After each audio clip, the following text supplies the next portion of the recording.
네, 여러분 안녕하세요. 자, 금융상품론 2주차 수업 시작하도록 하겠습니다. 자, 지난 시간에 이어서 금융상품론 우리 그 개요 파트 이어가도록 하겠습니다. 네, 우리가 지난 시간에 이 화폐, 우리 또 이제 그 법정통화, 리걸 텐더라고 했죠. 자, 그래서 그 현금통화 더하기 예금통화가 M1이라고 하는 그 통화량 그 지표가 되겠고요. 자, 이 화폐 자체가 최고의 유동성이라고 했고, 결국 유동성이 높은 자산이 있고 유동성이 낮은 자산이 있는데, 얼마나 빨리 그 화폐로 그 전환할 수 있느냐가 바로 유동성이 높다 낮다의 기준이 된다라는 얘기를 했습니다. 자, 화폐의 중요한 그 특성 중에 하나는, 자, 우리가 그 엄청나게 많은 거래, 그 트레이드를 하고 하면서 살아가고 있는데, 여기 이제 거래는 실물 거래, 그러니까 우리가 물건 사고 파는 거래뿐만 아니라 그 뭐 주식을 사고 파는 거래, 뭐 채권을 사고 파는 거래, 또는 내 돈을 뭐 남에게 빌려주는 거래, 또는 저 은행으로부터 내가 돈을 뭐 빌리는 이런 금융 거래. 하여튼 실물 거래, 금융 거래의 그 최종적인 그 지급 결제 수단이 바로 거의 그 화폐가 유일하다라는 얘기를 했죠. 결국은 그 물론 이제 여기서 약간 범위를 넓혀서 화폐 또는 예금으로 그 이 최종적인 결제가 이루어져야 거래가 종료가 되는 것이죠. 예를 들어서 화폐나 그 법정 통화 또는 예금이 아닌 다른 자산, 뭐 예를 들어서 주식으로 내가 물건을 산다든가 뭐 금으로 물건을 산다든가 이러긴 쉽지가 않고, 아주 특수한 경우로는 우리가 이제 국내 거래에서, 물론 그 해외 거래, 우리가 무역 거래를 할 때는 달러화가 쓰이게 되겠지만은, 국내 거래를 할 때 우리가 달러로 뭔가 지불을 하면서 물건을 사겠다라고 하면은 뭐 아예 안 되는 건 아니지만 상당히 좀 어려울 수가 있겠죠. 결국 우리나라 법정 통화인 그 원화로 그 지급 결제를 해야 원활하게 거래가 최종적으로 종료가 될 것이고요. 자, 그거 외에도, 자, 이제 화폐는 가치 척도의 수단이다. 그러니까 화폐는 가치 저장의 수단이고 지급 결제의 수단이고, 지급 결제 수단이다라고 하는 것은 교환의 수단이란 얘기고요. 자, 가치 척도의 수단이라고 하는 것은 우리가 그 여러 가지 그 물품뿐만 아니라 재화 서비스뿐만 아니라 항상 보통 우리가 그 가격이라고, 가치를 이제 가치 다 같은 말이 되겠는데, 가격을 얘기할 때 우리가 예를 들어 짜장면 한 그릇에 금 0.015돈이다 뭐 이런 얘기 합니까? 또는 뭐 짜장면 한 그릇에 금 0.015돈을 내고 산다? 뭐 이러기 쉽지가 않죠. 기본적으로 우리가 그 어떤 가치 가격, 그러니까 내가 지금 물건 사고 팔 때의 그 가격도 역시 우리가 화폐로 평가가 돼서 짜장면 한 그릇에 6,000원이다, 7,000원이다, 8,000원이다 그렇게 얘기를 하는 것이고요. 자, 여기 이제 사실은 그 가치 척도의 수단이라고 하는 것이 가치 척도의 수단이 되면서 바로 또 그 가치에 상응하는 화폐가 지급 결제 수단이 돼서 맞바꾸면은 그게 바로 지급 결제가 된다라는 얘기죠. 그래서 가치 척도의 수단이다라는 얘기는 결국은 또 화폐가 지급 결제 수단이다라는 말과 연관되는 얘기가 되겠습니다. 자, 그래서 내가 물품을 납품받고 그 100만원어치를 납품받고, 말 그대로 100만원어치, 100만원어치라고 할 때 무엇으로 평가를 했습니까? 화폐로 평가를 해서 100만원어치라고 한 거죠. 그럼 100만원을 납부하면 되는 것인데, 이건 이제 화폐가 아닌, 뭐 예를 들어서 지금 뭐 삼성전자 주식이 뭐 예를 들어서 10만원이니까 삼성전자 주식이 10주로 물건값을 납부하겠다. 이게 잘 되지가 않죠. 상대방도 잘 받아들이지 않을 거고, 나도 이걸 하려면은 주식 계좌에서 이걸 뭐 어떻게 끄집어내서 저쪽 계좌로 또 뭐 주식 그 이체를 또 해야 되고, 좀 여러 가지로 그 어려움이 발생하게 되고, 거의 우리가 주식으로 뭐 물건을 산다든가 주식으로 뭐 세금 납부를 한다든가 이러기가 굉장히 어렵죠. 자, 그리고 기본적인 가치 척도의 수단이라고 하는 것이, 가치 척도의 수단, 이게 바로 가치 척도의 기준이라는 얘기인데, 이걸 보통 우리가 뉴메레어라고 합니다. 뉴메레어. 네, 뉴메레어 이렇게 쓰고요. 기본적인 이제 평가 단위가 평가 기준 척도 자산이 된다라는 얘기고, 그래서 우리가 뭐 주식을 얘기할 때도 몇 원이다. 뭐 예를 들어 비트코인은 한 1비트코인에 몇 원이다.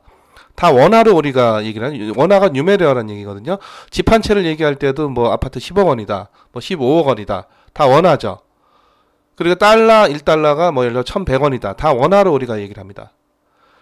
그것이 바로 가치척도의 기준이고 가치척도의 수단이다라는 얘기고, 그래서 모든 그 경제적 가치가 있는 모든 뭐 재화, 서비스 또는 여러 가지 자산 등에 대해서 기본적으로 몇 원이다라고 하는 원으로 우리가 평가를 한단 말이에요. 이걸 뭐 우리가 금으로 평가를 한다든가 주식으로 어떤 특정 주식을 평가를 한다든가 또는 뭐 비트코인을 평가를 한다든가 이러지 않는단 말이죠. 기본적으로 국내 경제 내에서는 원화 자체가 뉴메리어가 되는 거고, 국제적으로는 우리가 달러화가 또 기본적인 뉴메리어가 되는 것이죠. 그러니까 보통 우리 그 GDP 같은 경우에도 다 우리가 원화로 평가를 해서 명목 GDP가 나오고, 명목 GDP가 나오면 이거 적당히 조정을 해가지고 실질 GDP가 나오게 되는 것이고, 자, 우리나라 전체 국부가 얼마냐라고 할 때도 전에 국부 얘기했었었죠. 이때도 우리가 뭐 1경 5천조 원이다, 이때도 원화로 평가를 해서, 자, 기본적인 이런 여러 그 가치 평가의 척도가 될 수 있는 자산들이 이론적으로야 금으로 평가를 할 수도 있고 비트코인 평가를 할 수도 있고 다양한 여러 가지 자산들은 다 평가를 할 수가 있을지 모르겠지만은, 이론적으로 가능하겠지만 현실적으로는 당연히 그 원화가 기본적인 그 가치 평가의 척도 자산 뉴메리어가 되고, 국제거래에서는 달러화가 되겠습니다. 그래서 GDP 같은 경우에도 국내 보통 이제 원화로 평가한 게 뭐 예를 들어서 2020년도에 뭐 예를 들어 2천조 원이다 라고 하면은, 요걸 다시 이제 또 GDP로 또 이 달러로 다시 환산을 해가지고, 달러로 환산을 해야 또 국제적인 또 비교가 되죠. 그래서 1등은 뭐 미국이고 2등은 중국이고 3등은 뭐 일본이고 뭐 등등등. 그 국제적인 비교에서는 또 우리가 달러가 또 가치 평가의 척도가 되는 것이고, 또 기본적으로 또 수출입 그 무역을 할 때도 또 이 달러를 기본적인 베이스, 그 가치 척도의 베이스 다시 말해서 유메리어로 사용을 하는 경우가 많이 있는 것이죠. 자, 일단 상업거래는 물론이고, 상업거래뿐만 아니라 금융거래는 뭐 우리가 돈을 빌리고 빌려주는 거래, 및 뭐 주식과 채권 등을 사는 거래 뭐 등등 여러 가지 거래가 있겠는데, 자, 이런 경우에도 결국 우리가 원화로 평가해서 몇 원이다라고 하는 걸 기준으로 해서 우리가 여러 가지 상업거래, 금융거래를 하게 되는 것이고요. 또 하나는 뭐 이런 것도 있죠. 어떤 부자 재산이 뭐 예를 들어서 20억 원이다. 요즘 뭐 집값이 하도 많이 올라가지고 뭐 20억 원도 그렇게 그 뭐 큰 돈은 아닐지 모르겠습니다만은, 자, 어떤 부자 재산이 20억 원이다, 그 얘기는 그 사람이 전 재산을 뭘로 평가를 했을 때, 원화로 평가를 했을 때 20억 원 어치다 이런 얘기지, 그 사람의 재산이 온통 20억 원 어치의 현금으로, 20억 원 어치의 현금으로 또는 지폐와 동전으로 또는 예금으로 되어 있다 이런 얘기는 아니죠.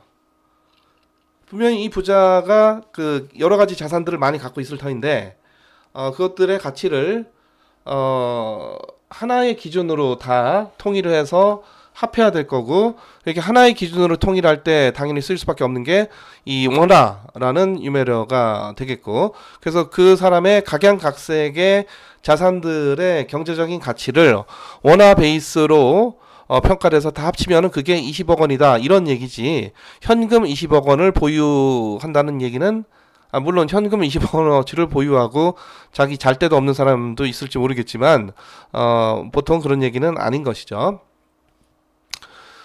자, 이제는 이제 그 화폐 가치에 관해서 우리가 얘기를 좀 나누도록 하겠습니다. 이 가치라고 하는 것은 도대체 이 가치, 기본적인 여기서 가치는 우리가 경제적인 가치를 얘기하는 것이죠. 우리는 지금 그 경제학과니까 당연히 경제적인 가치고, 우리 뭐 일상적으로도 이제 가치라고 하면은 뭐 그 화폐적 가치만 가치냐, 뭐 도덕적 가치도 있고 윤리적 가치도 있고 뭐 이런 가치도 있고 저런 가치도 있고, 하여튼 뭐 좀 뭐 어떻게 보면 비경제적인 경제적 가치하고는 좀 무관한 그런 가치들도 있을지 모르겠습니다만은, 그래도 결국은 이것도 다 다시 따지고 보면 결국은 다 경제적 가치로 다 환산되기 마련인데요. 자, 그래서 기본적으로 우리는 그 가치는 경제적 가치를 바탕으로 얘기를 하는 것이고, 다른 가치에 대해서는 기본적으로 이제 경제학에서는 다루지 않는 영역이다라고 보시면 되겠습니다. 자, 경제적 가치가 있다. 자, 경제적 가치 이제 뭘로 평가한다? 뭐 당연히 우리가 앞서 얘기했던 가치 평가의 척도가 되는 뉴메릭 원화로 이제 평가를 해서 어떤 거는 10,000원이다, 어떤 건 100,000원이다, 어떤 거는 1억 원이다, 어떤 건 15억 원이다, 뭐 등등등. 뭐 지금 뭐 비트코인의 가치는 뭐 예를 들어서 몇 천만 원이다. 뭐 이런 게 나오는 것이죠. 자, 근데 지금 그 집이라고 하는 거는 그 이게 15억 원이다 이렇게 평가를 해요. 예를 들어서 뭐 지금 하도 집값들이 많이 올라가지고 근데 집은 분명히 이제 가치가 있어요. 이게 그 내가 집에서 사는 거고 그 집에서 여러 가지를 만끽하면서 그 기본적인 이제 주거를 해결하고 그 주거에서 또 여러 가지 뭐 좋은 집들도 또 여러 가지 편리한 기능들도 있고 요즘 뭐 사물 인터넷 뭐 이런 것도 잘 되고 그러면 굉장히 좀 편리한 기능들이 많이 있는 거죠. 자, 근데 그 집을 평가하는 척도가 원화인데 자, 그렇다면 이 원화는 곧 그 화폐고 법정통화 화폐고 화폐의 가치가 도대체 왜 있는 것이냐를 우리가 좀 따져봐야 되겠습니다. 자, 근데 10,000원짜리도 그렇고요. 앞서 잠깐 얘기했지만 10,000원짜리 그냥 그 종이장이에요. 여기 뭐 10,000원 뭐 이렇게 써 있기는 하지만은 그래서 이게 법정통화고 이게 10,000원의 가치가 있으라는 뭐 이 어떤 법제적으로 그 가치가 그 보장이 되는 또는 강제가 되는 그런 종이장이긴 하지만은 그 자체적인 실물적인 가치를 보자면은 이거는 뭐 물론 굉장히 특수한 종이고 뭐 위조 불가능한 그런 종이이긴 하지만은 굉장히 얇은 종이장에 불과하고요. 다시 말해서 이거 실물적인 가치는 없다는 얘기입니다. 없거나 굉장히 미미하다. 자, 동전 같은 경우에도 이게 뭐 예를 들어서 10원짜리다 그러면은 앞서도 얘기했지만은 10원짜리가 예전엔 묵직한 했는데 요즘은 굉장히 가벼운데 예전엔 여기 뭐 구리도 들어가고 납도 들어가고 주석도 들어가고 그렇게 이제 10원짜리 동전을 만들었었는데 여기 이제 그 10원의 액면가보다 구리 납 등의 그런 저 광물 가격들이 막 급상승하게 되면서 이 실물적인 가치, 10원의 실물적인 가치가 10원보다 너무 높아져. 그래서 뭐 30원 되고 40원 되고 이러니까 여러 가지 문제가 발생하다 보니까 최근에 와서는 10원짜리 동전을 굉장히 싸게 만들어서 그 실물적인 가치를 굉장히 낮춘 상태로 10원짜리를 그 만들고 있고 아마 이게 앞으로 10년만 지나도 10원짜리가 하는 어떤 화폐적인 기능보다도 이거 만들어서 통화 관리하는 그 비용이 더 들 수가 있기 때문에 아마 10원짜리는 뭐 한 10년 지나면은 그 자치를 감출지도 모르겠습니다. 지금도 뭐 거의 우리가 10원짜리를 거의 쓸 일은 없죠. 거의 뭐 요즘 더더욱 그 모바일로 뭐 지급 결제가 되고 모바일 뱅킹이 잘 되고 하다 보니까 더더욱 우리가 지갑 속에 지폐나 동전을 더더욱 안 들고 다니는 그런 시대를 우리가 살아가고 있는데 한 10년만 지나도 그래서 지금 북구 유럽의 스웨덴이나 이런 국가들은 뭐 현금 없는 사회를 추구하겠다 뭐 이러고들 있는데 진짜 한 10년만 지나도 그 적어도 지폐는 모르겠지만은 동전은 상당히 자치를 감추게 될 가능성이 크다.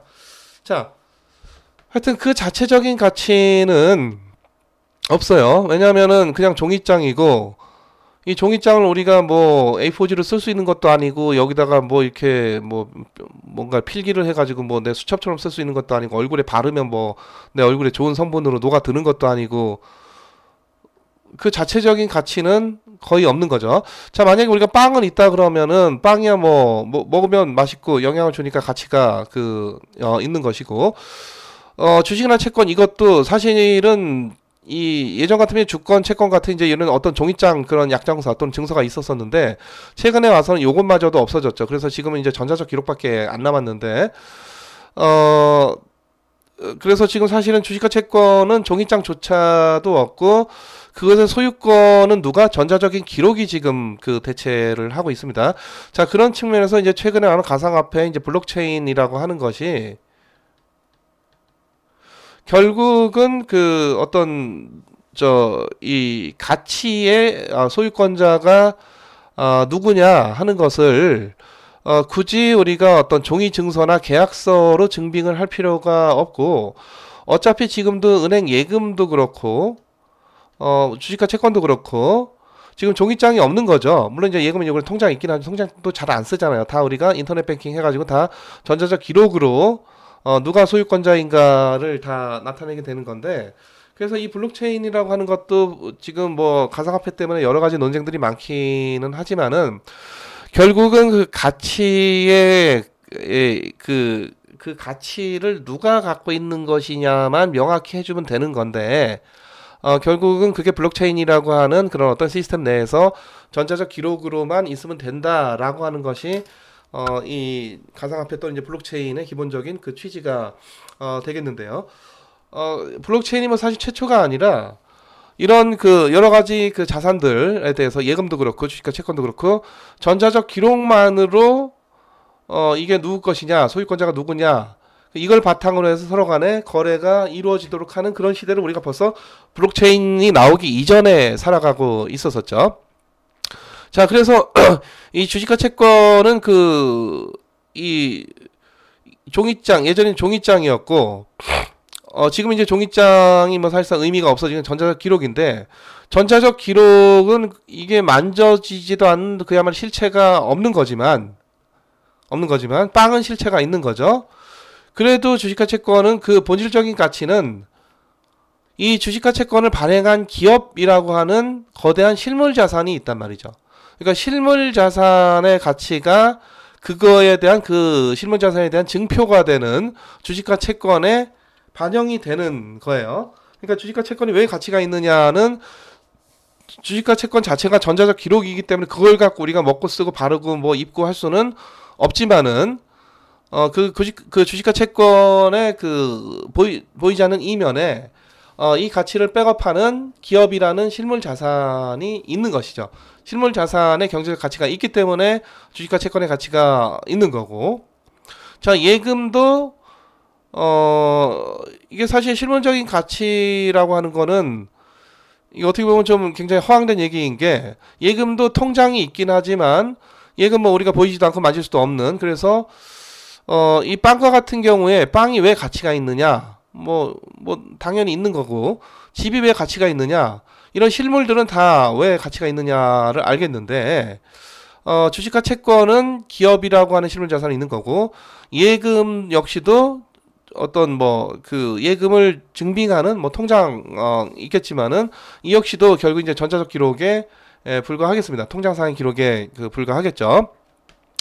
물론 이제 또 예금은 바로 또 우리가 뭘로 화폐로 인출해낼 수가 있기 때문에 또 예금의 가치가 또 있는 거고, 또 그 예금을 또 안전하게 은행에서 또 보관하고, 물론 이제 보관하는 것도 뭐 지폐를 보관하는 게 아니라 전자적 기록을 잘 관리를 하고 있는 거에 불과한 것이죠. 그래서 내가 1,000만 원 예금을 해놨는데 갑자기 뭐 은행이 실수해서 900만 원이 된다거나 이런 일이 일어날 가능성이 거의 없죠. 아예 없는 건 아니지만 거의 없습니다. 그래서 이런 어떤 그 안전성 뭐 이런 것들 때문에, 그리고 또 예금을 바로 또 우리가 지폐로 인출해낼 수 있다라는 뭐 이런 것들 때문에 예금의 가치가 있다, 이렇게 볼 수가 있는 건데, 자, 지금 묻고 있는 것은, 자, 화폐라고 하는, 그러니까 화폐의 범위를 넓혀보면 예금까지도 화폐가 되겠지만, 예금 말고 지폐하고 동전, 중앙은행이 발행한 법정 통화로서의 지폐하고 동전, 이게 왜 가치가 있느냐? 요게 이제 전자기록화된 게 예금이죠. 요거 자체적으로는 실물적인 가치가 없거나 굉장히 미미합니다. 자, 과거에 금본위제를 할 때는 이 화폐 자체가 금이었어요.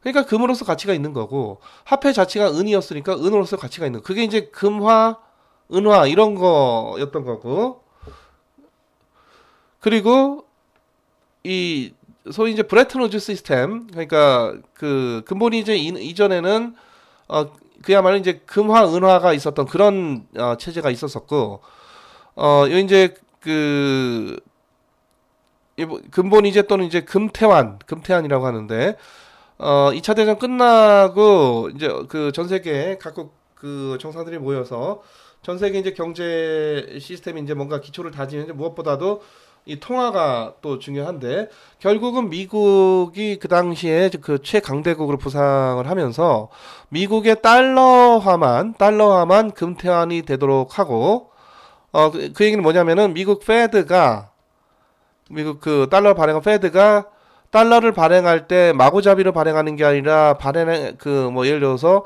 1달러 발행할 때 얼마만큼의 실물금을 쌓는 거죠.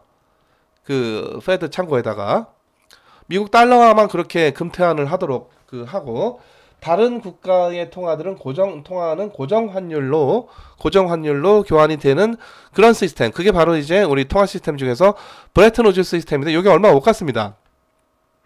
그래서 이때 이제 미국 달러만 이 금이 저장이 되다 보니까 달러는 곧 금이죠. 그러니까 이 달러가 어떻게 보면 금 증서가 되는 거예요. 그 자체적으로는 지폐에 불과하지만 단 종이장에 불과하지만 이거의 가치를 페드가 보관하고 있는 금이 그거의 가치를 달러의 가치를 서포트하는 그런 시스템. 미국 달러화만 다른 나라는 그냥 달러에다가 고정 환율로 연동을 시키는 그런 시스템이 바로 브레튼 우즈 시스템이 되겠고요.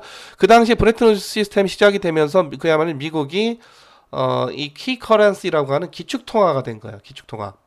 그러니까 지금도 이제 미국 달러가 기축 통화다 그렇게 얘기를 하는데 원래 기축 통화라고 하는 거는 이제 금태환이 되기 때문에 기축 통화였던 거고 지금은 이제 금태환이 안 되기 때문에 사실 엄밀한 의미의 기축 통화는 아닌데 그럼에도 불구하고 미국 달러가 전 세계의 어떤 국제적인 영어가 국제적인 언어가 되고 달러가 또 국제적인 이 통화가 됐던 것이죠. 자, 그런 의미에서 미국 달러가 우리가 기축통화다라고 하는 그런 말을 종종 쓰는데 보다 엄밀한 의미에서 기축통화라 함은 이 금으로 교환되어야 뭐 교환될 것까지는 없겠지만은 하여튼 마구잡이로 발행을 하는 통화가 아니라 금을 베이스로 해서 발행이 되는 통화여야 이제 그것이 바로 기축통화가 되는 것이고 근데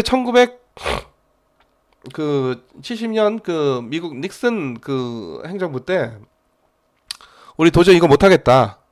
뭐 여러 가지 이유로 이 금을 계속 쌓는 거를 이게 너무 힘들어요. 너무 힘들고 기본적으로 이제 자기네가 이제 원활한 통화 정책 하기도 굉장히 어렵고 그래서 여러모로 자기네 무역 적자 또는 재정 적자 같이 한꺼번에 발생을 하게 되면서 결국은 닉슨 행정부 때 난 모르겠어. 지금 앞으로는 나 금태환 안 해줄래 하고 이걸 버렸습니다.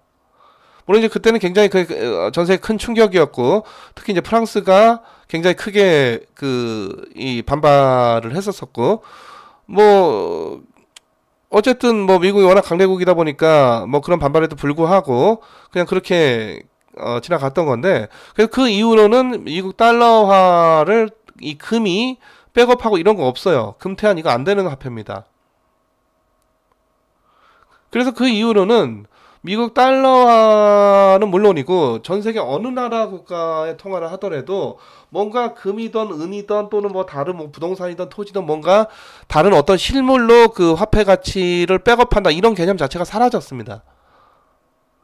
그러니까 뭐 어떤 실물에 대한 무슨 증서 그게 아니에요. 그냥 믿어. 우리 미국이 발행하는 화폐야. 라고 다시 말해 믿어라. 믿는다. 뭐죠? 신용. 우리 신용화폐라고 하죠. 그래서 신용화폐.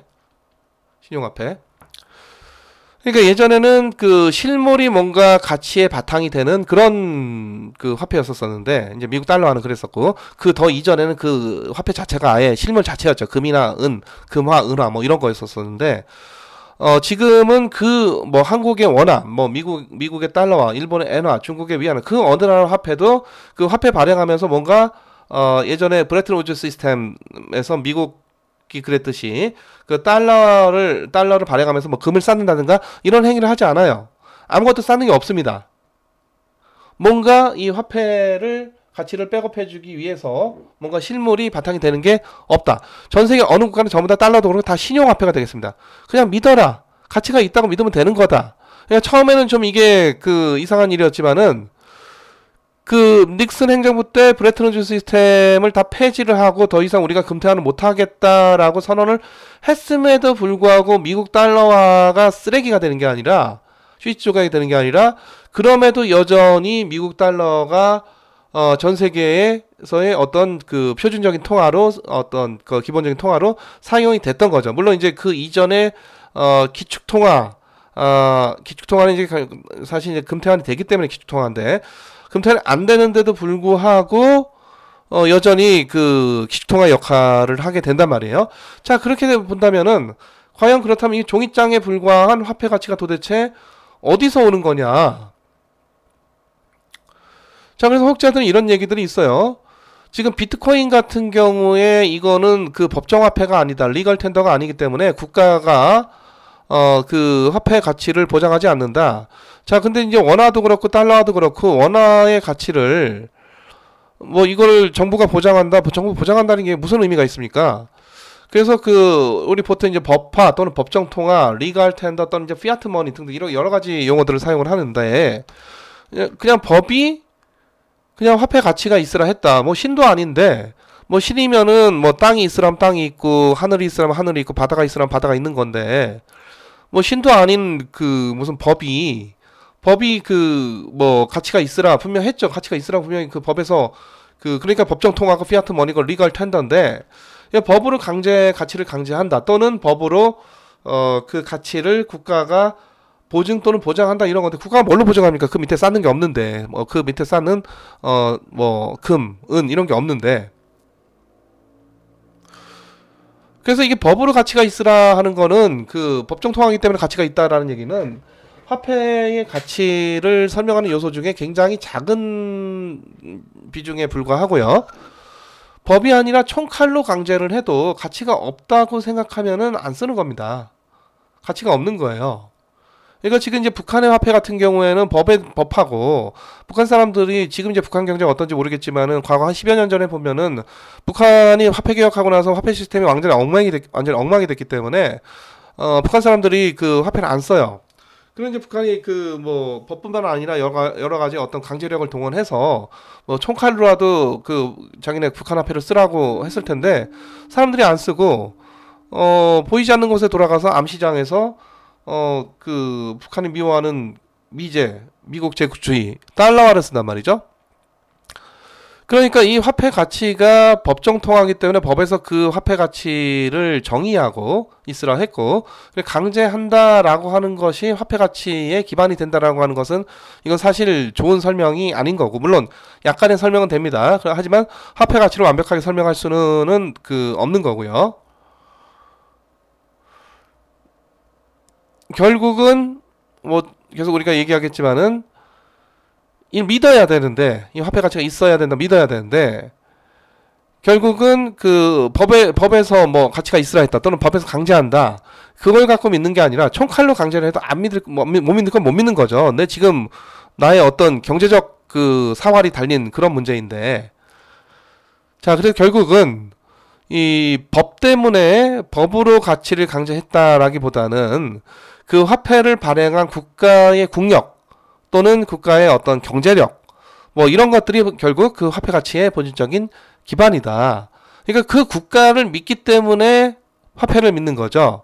북한 사람들 북한 정부를 믿지 못하기 때문에 북한 화폐를 못 믿는 거고 우리나라 사람들은 한국 정부를 믿기 때문에 여전히 우리 원화가 우리나라 경제에서 전혀 무리 없이 사용이 되고 있는 거고 한 20여 년 전만 해도 남아시아 국가들 가면은 자기네 화폐를 잘 안 받았어요. 그 관광객들한테 자기네 화폐를 안 받고 뭐 달러를 달라고 그래요. 달러 없다고 그러면은 그 한국 사람이냐? 그렇다고 하면 오히려 한국 돈 원화를 달라고 그럽니다. 달러도 아니고 원화를 달라고 그래요. 그러니까 그 이 화폐라고 하는 거는 단순히 어떤 법적인 강제력이나 또는 무슨 공권력을 통해서 그 가치가 있는 것이 아니라 그야말로 자연스럽게 그 화폐를 발행한 국가를 그 화폐를 그 법화로 지정한 그 국가 물론 이제 발행은 그 국가의 중앙은행이 하는 거니까 그 국가의 결국 국격과 경제력이 화폐 가치의 본질적인 기반이다. 그러니까 우리가 여전히 그 달러화가 가치가 있다라고 믿는 이유가 달러의 가치를 금이 백업해주고 있어서가 아니라 미국이라고 하는 국가의 국력을 믿는 거고 국내 경제에서 우리나라 원화가 우리나라 사람들이 예를 들어 외국 관광객이 왔을 때 원화 주시지 말고 달러 주세요 이럽니까? 오히려 뭐 달러 달라고 하면 싫어하죠. 원화로 달라고 하죠. 왜냐면 또 바꿔야 되잖아 원화로. 아니면 뭐 저 달러 없다고 하면 그럼 니네 나라 돈이나 달라고 이럽니까? 그렇지 않죠. 그 얘기는 우리나라 원화가 국내 경제에서는 전혀 무리 없이 사용이 되는 지금 뭐 신용이 전혀 문제가 없는 그런 신용화폐다. 라는 얘기고. 자, 그래서 그 정상적인 국가, 정상적인 경제의 국가들은 결국 그 실물적인 가치가 없고, 화폐에. 그리고 또 그 화폐의 가치를 백업을 해주는 어떤 실물 자산이 없음에도 불구하고 단순히 신용화폐고, 그리고 그 나라 중앙은행이 그 발행한 소위 그 부채증권 또는 채무화폐인데, 그럼에도 불구하고 그 국가에 대한 그 국력 또는 경제력에 대한 믿음 또는 신용을 바탕으로 그 화폐의 가치가 형성이 된다라는 것이죠. 자, 그래서 신용화폐는 굉장히 좀 허황돼요. 믿기 때문에 가치가 있는 거다. 그 믿음이 무너지면은 화폐 시스템이 엉망이 됩니다. 화폐 시스템이 엉망이 되면 금융시장이 붕괴하고, 금융시장이 붕괴할 뿐만 아니라 모든 그 실물 거래, 상업 거래가 다 붕괴하게 되는 것이죠. 그러니까 결국 우리가 지금 그 이 현대의 이 경제 시스템은 이 기본적으로 통화 경제 시스템이고, 그 통화가 가장 밑바탕이 돼서 그걸 바탕으로 해서 여러 가지 거래가 왕성하게 이루어지면서 코로나 직전만 하더라도 연 뭐 몇 퍼센트씩 그 경제 성장이 이루어지던 그런 경제 시스템인데요. 그 통화가 도대체 왜 가치가 있느냐를 따져 들어가면은 굉장히 그 어이없게도 단순히 믿기 때문에 가치가 있다라는 결론에 이르게 되는 거죠. 그냥 신용화폐예요, 신용화폐. 그래서 그 신용이 무너지게 되는 순간 그 화폐 가치는 상실되고, 그 화폐 가치가 상실되는 순간 결국 그 경제는 뭐 순식간에 붕괴를 하게 될 텐데, 그래서 어떻게 보면 현대 경제 시스템이라고 하는 것이 통화 경제 시스템이고, 통화의 바탕 위에 지금 그 작동하고 있는 이 경제가 어떻게 보면 이제 사상 누각처럼 보이지만, 그 이 통화에 대한 그런 어떤 그 믿음과 신용이라고 하는 게 붕괴되기가 어렵죠. 기본적으로 정상적인 국가에서는. 자, 그렇다 보니까 정부가 가끔 이제 화폐 우리가 텍스 중에서, 자, 그 정부가 이제 재원을 조달하죠. 그러니까 우리 그 재정 지출을 하려면은, 우리 거시경제에서 G로 표시한 재정 지출을 하려면은 재원 조달을 하는데, 첫 번째로 이제 그 세금 걷는 게 있고, 두 번째로 국채를 발행해서 돈을 조달을 하고, 세 번째로 뭐가 있느냐 하면은 화폐 발행세가 있습니다. 화폐 주조세가 있어요.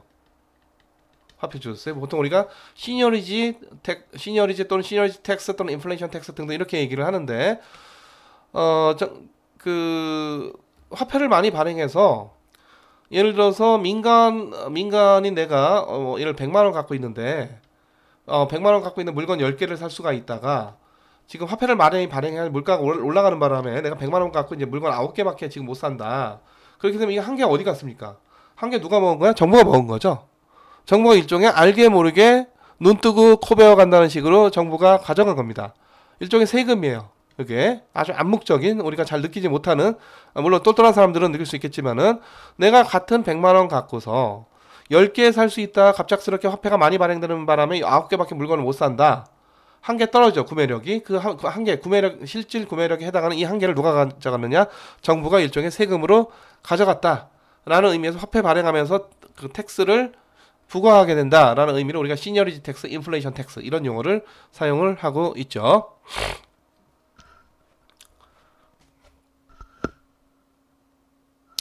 네, 조금 더 구체적으로 우리 한국은행의 본원통화, 그 화폐 발행에 대해서 좀 얘기를 해보도록 하겠습니다.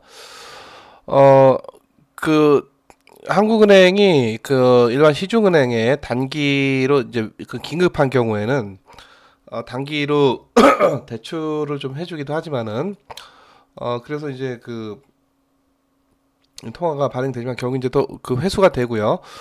보통은 그 오픈 마켓 오퍼레이션이라고 해서, 여러분들 아마 화폐 금융론 공부할 때 공개 시장 조작 정책이라고 들어보셨죠? 보통은 공개 시장 조작 정책을 통해서 본원 통화를 발행하는데, 무슨 얘기냐면은 그 채권 시장, 주로 채권 시장에 들어가서 거기서 주로 국채를 샀다 팔았다 하면서 화폐량을 조절합니다. 물론 이제 우리가 뭐 화폐량 자체가 줄지는 않죠. 전반적으로 다 이 통화량은 커져가는 거고, 결국 이제 샀다 팔았다 하는 데 있어서 많이 사냐 적게 사냐, 예, 문제겠죠. 그래서 사들이면 시중에 국채를 사들이면 국채를 한국은행이 갖게 되고 화폐가 지폐하고 동전이 방출되면서 이 통화량이 본원 통화량이 늘어나게 되는 것이죠. 최근에 와서는 그러니까 이제 채권 국채가 있는데 국채도 발행 시장이 있고 또 뭐가 있고 유통 시장이 있겠죠. 그러니까 이건 국채를 국가가 발행하는 정부가 발행하는 거고 기발행된 채권이 샀다 팔았다 사고 팔리는 유통 시장이 있을 텐데 통상적인 공개시장 조작 정책이라고 하는 전통적인 의미에서 보통 유통 시장에서 그러니까 이미 발행된 국채를 유통시장에서 예를 들어 화폐량을 늘린다 그러면은 유통시장에 국채를 사들이는 거거든요. 그러니까 이미 발행된 국채를 사들이는 거고 최근에 와서 논쟁은 하느니 국채를 이제 직매입하냐 마냐 이런 논쟁이 있어요. 지금 정부가 이제 국채를 발행하면서 보다 이제 용이하게 이 발행을 하기 위한 방책으로 하느니 왜 굳이 유통시장에 있는 국채만을 사들이느냐. 그냥 정부가 발행할 때 발행 시장에 여러 인수자 중에 하나로서 들어와서 하느니 인수를 하는 것도 되지 않겠냐. 뭐 이런 주장이 있는 거고. 그래서 과연 그게 괜찮은 거냐에 대한 좀 격렬한 논쟁이 이제 최근에 있는 거죠. 그래서 최근에 와서는 소위 이제 한은의 중앙은행 국채 직매입이라고 해서 발행 시장에서 국채 매입할 거냐 말 거냐 이거 이제 최근 와서의 논쟁이고 기존에는 유통 시장에서의 국채를 사들였던 것이죠. 그게 바로 공개시장 조작 정책이 되겠습니다. 자, 근데 우리나라는 좀 특이하게 국채는 누가 발행하는 거고 국채야 뭐 정부가 발행하는 거죠. 근데 국채급으로 안전한 채권이 있는데 그게 뭐냐면 통한채라고 해가지고 통화안정채권이라고 해서 이거 발행 주체가 누구냐면 이 한은이에요. 한은. 그러니까 국채는 정부 신용으로 발행이 되는 거고 통한채는 한은 신용으로 발행이 되는 거라서 신용도로 치자면은 뭐 정부 신용이나 한은 신용이나 뭐 그게 그거라고 봐도 뭐 무리가 없을 거고 그래서 국채 금리랑 통한채 금리랑 뭐 거의 비슷하죠. 그러니까 미국의 페드는 이게 미국의 이제 중앙은행의 역할을 하는 건데 페드는 자기네 신용으로 채권을 샀다 팔았다 이거는 안 합니다. 근데 한국의 한은은 뭐 한국만 그런 게 아니라 전 세계적으로 한 6, 7개 국가가 좀 특이하게 중앙은행이 채권을 발행한단 말이죠. 그러니까 미국은 페드가 직접적으로 자기네가 채권 발행하는 건 없는 거고 정부가 발행한 국채를 샀다 팔았다 하면서 통화량 조절을 하는 건데 우리나라 한은은 자기네가 직접적으로 통한채를 발행을 할 수가 있단 말이에요. 그래서 통한채 물량도 한은이 발행한 게 한번 여러분들 찾아보시면 좋겠는데 발행 잔고 그러니까 발행돼서 아직 회수가 되지 않은 규모가 어느 정도 되는지 적어도 한 180조 원 정도는 될 것 같습니다. 정부가 국채를 얼마나 발행했는가 그래서 발행해서 지금 국채 잔고가 어느 정도 되는가 한번 여러분들이 인터넷 통해서 한번 조사를 해 보시고요. 아마도 400조 500조 원 이상 되겠죠. 자, 하여튼 한은은 특이하게 보통 이제 공개시장 조작 정책이라고 하면은 국채를 샀다 팔았다는 건데 우리나라 한은은 국채와 통한채 이 두 가지를 샀다 팔았다를 하고 국채는 발행시장이 아니라 유통시장에서의 거래를 통해서 통화량 조절을 하고 통한채는 한은 자기네가 발행을 하는 거니까 그냥 통한채 발행시장에서 발행을 하고 유통시장에서는 뭐 예를 들어서 회수하기 위해서 사들인다든가 이런 것들을 하게 되겠죠. 자, 하여튼 통한채를 중앙은행이 자기네 신용으로 발행을 하고 물론 이제 통한채를 발행하는 것은 국가는 국채를 발행해서 조달된 돈으로 뭔가 국가 재원을 그 조달하기 위해서 국채를 발행하는 거니까 국채로 발행된 재원은 정부가 결국 지출을 합니다. 하지만 통한채는 그냥 하느니 그냥 갖고 있어요. 통한채를 발행해서 그 캐시가 수거가 되는 거죠. 수거가 되면은 그거를 뭐를 한국은행이 쓰는 게 아니라 그냥 갖고 있습니다. 그래서 발행 목적도 다르고, 그래서 순전히 중앙은행이 뭘 위해서 통화 조절을 위해서 채권을 국채를 샀다 팔았다 하는 것뿐만 아니라 자기네 신용으로 채권을 발행하고 회수하기도 한다. 그게 바로 또 통한채고, 그거는 좀 이 한국의 한은의 좀 특이한 특성이다. 그렇게 볼 수가 있겠고요. 자, 그래서 정부가 그 국채를 매입하면서 통화를 발행하는 걸 다시 한번 보면은, 만약에 이제 금태환제다 그러면은 예전에 이제 미국의 달러화죠. 통화를 찍으면서 동시에 금을 매입해야 됩니다. 그러니까 금을 쌓아두고 금을 매입하면서 결국 이 통화를 발행을 하는 거고요. 이 국채를 이제 매입하게 되면은 그 한국은행이 자기네가 조폐공사에 위탁줘서 그 찍어온 그 지폐하고 동전을 대가로 지불을 하면서 국채를 매입을 하게 되겠죠. 그렇다 보니까 한국은행의 대차 대조표를 보시면 이것도 한번 여러분들 꼭 찾아보세요. 자, 이쪽이 이제 대변이고 이쪽이 이제 차변인데, 뒤에서 얘기하겠죠. 한은은 자본이 없습니다. 무자본 특수법인. 여러분 아마 화폐금융론 공부할 때 한국은행은 무자본 특수법이다 이런 얘기 들어보셨죠? 자본이 없고, 발행된 화폐가 바로 부채가 돼요, 부채. 그러니까 우리가 들고 있는 그 10,000원짜리 지폐 또는 그 50,000원짜리 지폐 또는 1,000원짜리 지폐 또는 500원짜리 동전 등등이 한국은행이 발행한 부채증권이고, 그래서 우리가 이 지폐를 들고 있을 때 우리가 바로 청구권자가 되고 이 지폐의 피청구권자가 한국은행이 되겠습니다. 그렇기 때문에 지폐는 금융자산이죠. 청구권자, 피청구권자가 있기 때문에. 자, 하여튼 지폐하고 동전, 한국은행이 발행한 지폐하고 동전은 뭐가 된다? 부채가 된다. 부채가 되고, 이 화폐를 발행하면서, 그냥 발행하는 게 아니라, 국채를 사들여서 그 국채에 대한 소유권자가 누가 되기 때문에, 한국은행이 되기 때문에, 국채가 어디로 들어간다? 한국은행 대차대조표의 어느 쪽에 차변에 국채가 들어가게 되겠습니다. 그래서, 아마도 그 95% 이상, 그래서 한국은행의 대차대조표의 차변에 어떤 자산들이 있는지를 보세요.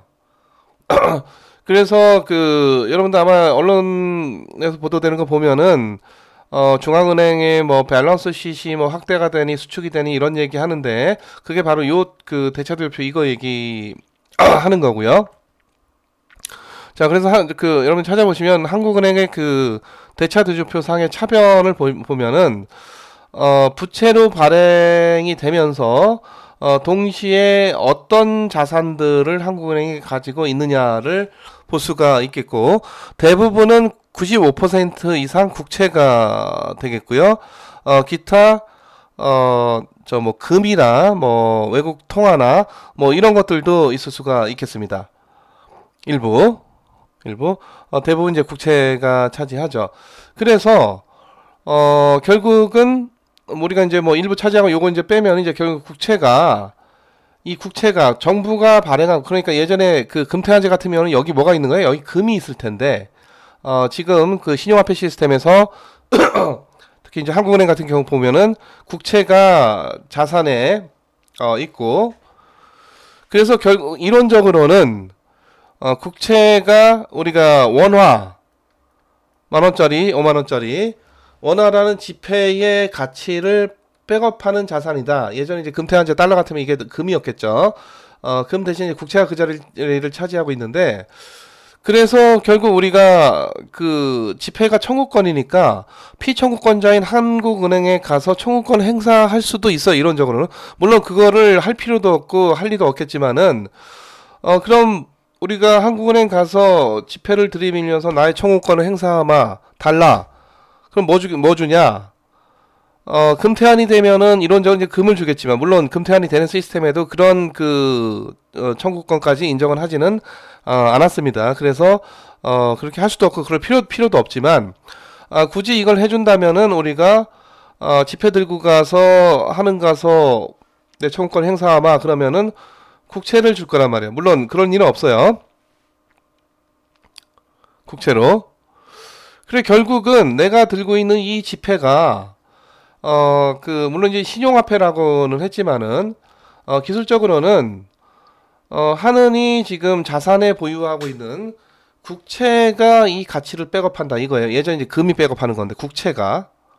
그러니까 화폐 가치의 근원은 기본적인 신용화폐지만은 결국은 그 정부가 발행한 국채가, 예전에 이제 국가가 발행한 국채가 화폐처럼 쓰인 적도 있었습니다. 아주 과거에는 이제 미국이나 서유럽 경제에서 근데 지금 이제 국채가 화폐처럼 쓸 수 있는 건 그건 아니고, 국채가 백업이 되면서 이제 화폐가 중앙은행이 발행하는 화폐가 발행되고 유통이 되는 건데, 그래서 내가 들고 있는 이 10,000원짜리의 가치가 왜 있느냐를 따져보면은 국채가 이 10,000원짜리의 가치를 백업을 하고 있는 거죠. 그럼 국채는 또 왜 가치가 있느냐 이것까지 또 따져보면은 국채는 왜 가치가 있겠습니까? 국채는 내가 세금을 낼 거니까.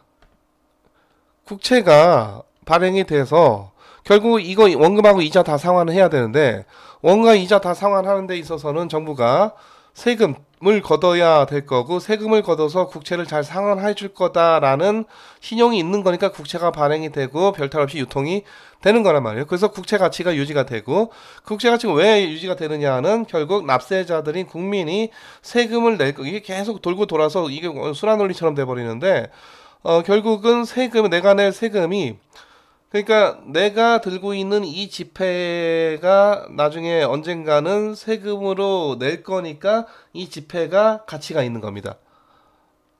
희한한 얘기죠. 내 지폐가 왜 가치가 있느냐는 하느니 들고 있는 국채 때문에 가치가 있는 거고, 국채가 왜 가치가 있느냐를 따져보면은 내가 납세자로서 세금을 낼 거니까 그 세금 낼 때 내 20,000원을 내가 들고 있는 20,000원을 쓸 수도 있겠죠. 20,000원의 가치가 있는 거다 라는 겁니다. 그래서 순환 논리의 고리가 깨지는 순간 이 화폐는 그냥 끝장나는 거예요. 다시 말해서 신용을 잃게 되는 겁니다. 그래서 우리가 세금을 못 내겠다고 저항을 하거나, 전 국민이, 아니면 경제가 완전히 파탄내 가지고 세수가 급속하게 줄어들거나, 그러면은 국채 가치가 크게 떨어질 수밖에 없고, 국채 가치가 크게 떨어지면은 화폐 가치가 또 떨어질 수밖에 없고, 화폐가 떨어진다는 얘기는 그 화폐에 대한 신용이 굉장히 크게 하락한다라는 얘기죠. 화폐 가치가 떨어진다는 얘기는 10,000원짜리가 갑자기 10,000원짜리가 띠리릭 변해서 5,000원짜리 변하는 게 아니라 10,000원짜리로 살 수 있는 물건의 개수가 더 줄어든다, 이런 얘기가 되는 것이죠. 자, 한은은 그럼 태초에 자기네 원래 재원 자기 자본 같은 거 없어요. 자기 자본 없어요. 우리 화폐금융론에서 여러분들 들어봤듯이 무자본 특수법인입니다. 자본 제로입니다. 그 얘기는 완벽한 거지 상태에서 탄생했다는 얘기죠. 그 왜 가능하냐? 이게 결국은 이 국가 시스템, 대한민국이라고 하는 국가 시스템이 생겨나면서 만들어진 그런 어떤 소위 중요한 국가 기관 중에 하나가 또 한국은행, 중앙은행이기 때문에 법에 따라서 특수하게 그렇게 설립을 한 거죠. 하여튼 무자본 특수법인으로서 자본 제로고 자기 자본 없습니다. 자, 그렇다면은 결국은 한은이 발행하는 이제 본원통화 발행 시스템, 기본적으로 예를 들어 우리가 기업이 자기네 자기 자본이 있기 때문에 채권이 발행이 되는 거죠. 자기 자본이 아예 없는 채권 발행이 된다, 이건 말이 안 되는 거예요. 근데 이제 한국은행은 자기 자본이 제로인데도 불구하고 한국은행이 한국은행이 발행한 채권, 이게 바로 부채증권인데, 이 부채증권이 바로 우리가 우리가 뭐라고 한다? 화폐라고 하는 걸, 지폐하고 동전, 본원통화라고 하는 거예요. 자, 일단 이게 왜 가치가 있느냐라고 하는 거는 일단 법으로 강제한다라는 거고, 또 하나는 이 지폐 들고 와서 한은한테 청구권 행사할 수도 없고, 뭐 그게 가능한지는 모르겠습니다. 하는 애 들고 가서 자, 니네가 발행한 이거 부채증권이지 않냐? 내가 이거에 대한 채권자니까, 내 채권 행사하마. 뭐 이런 요구를 안 할 거고요. 안 할 거고. 자, 또 하나는, 만약에 이제 기업이 채권 발행해가지고 자본 조달을 해서, 현금을 확보하면은 그 현금 갖고 여러 가지 생산활동, 이제 자산을 잘 구비를 해가지고 생산활동을 하는데, 경영을 잘 못하면 결국 이제 까먹게 되는 거죠. 까먹게 되면은, 결국은 그 채권자의 그 채권 가치가 하락을 하게 되거나 뭐 제로까지 완전 부실 채권화가 되거나 그렇게 될 텐데, 적어도 한국은행은 이 부채증권을 발행해서 일단 돈을 조달하는 게, 이게 돈인데 뭐 돈을 조달합니까? 뭐를 국채를 사고, 이 국채는 화폐가 아니기 때문에 이걸 뭐 지출한다거나 이럴 수가 없어. 그냥 가만히 보관을 하고 있는 거예요. 그러니까 기본적으로 시스템적으로는 이 표면적으로는 화폐 가치가 유지가 되게끔 한다는 거고, 기본적으로 이제 신용화폐의 특성으로 인해서 결국은 이제 우리나라 국내 내국 경제에서는 대한민국 국민이 얼마나 정부와 중앙은행의 그런 금융 화폐 시스템에 대한 신뢰가 있느냐라고 하는 것이 결국 이제 화폐 가치를 서포트하는 기반이다. 그렇게 볼 수가 있겠습니다. 자, 요건 아마 여러분들이 화폐 금융을 셌을 테니까 좀 빨리 넘어가도록 할게요. 자, 용어상의 문제인데, 화폐 발행액, 본원 통화 통화량, 이런 말이 있죠. 자, 화폐 발행액은 중앙은행이 발행한 지폐하고 지폐와 동전을 의미를 하고, 자, 화폐 발행액은, 자, 현금 통화는 곧 민간이 들고 있는 화폐 보유액이 되겠습니다.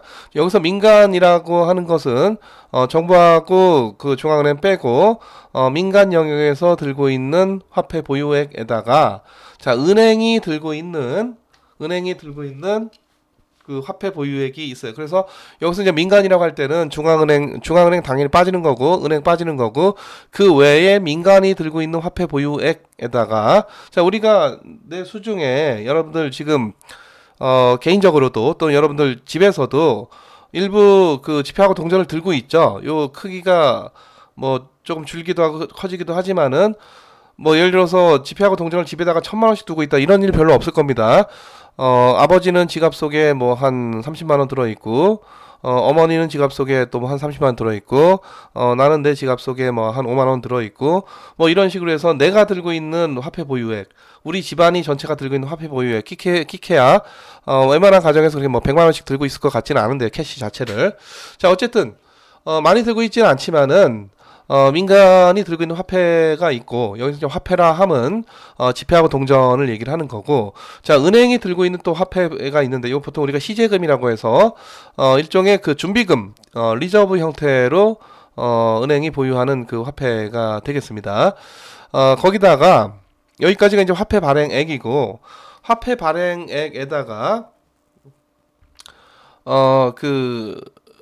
은행이 중앙은행에다가 일종의 어떤 준비금을 예탁하는데, 그러니까 중앙은행이 은행이 되는 거예요. 그래서 이제 준비금을 예치를 하게 되는, 이거 보통 우리가 지급준비 예금이라고 하고, 자, 아래쪽에서 보듯이, 그래서 본원통화라고 하는 것은 현금 통화에다가, 그리고 이거 현금 통화는 이제 은행 제외한 민간이 들고 있는 지폐하고 동전이죠. 자, 은행이 들고 있는 지폐하고 동전은 시제금, 여기 이제 준비금이고, 또 하나, 은행이 은행의 은행인 중앙은행에다가 예금을 하고 있습니다. 화폐로 예금을 합니다. 그게 바로 지급준비 예금이고, 시제금하고 지급준비 예금을 합쳐가지고 보통 또 우리가 지급준비금 그렇게 얘기를 하죠. 그래서 현금 통화에다가 지급준비금까지 합한, 그러니까 합한 거, 요게 결국은 이제 본원통화, 보통 우리가 베이스머니라고 하는 보통 B가 되겠습니다. B가 결국은 뭐 지폐하고 동전의 총량이다, 그렇게 보면 되는 거고, 우리가 지금 GDP가 한 2,000조 원 되는데, 여러분들 본원통화가 어느 정도 되는지 한번 찾아보세요. 그렇게 많지 않습니다. 많아야 한 1,000조 원 당연히 못 넘고요. 많아야 한 500조 원 정도, 한번 여러분들 통계에서 찾아보세요. 한국은행 통계에서. 본원통화, 다시 말해 지폐하고 동전 자체가 발행된 양 자체가 많지가 않습니다. 그게 이제 본원통화고.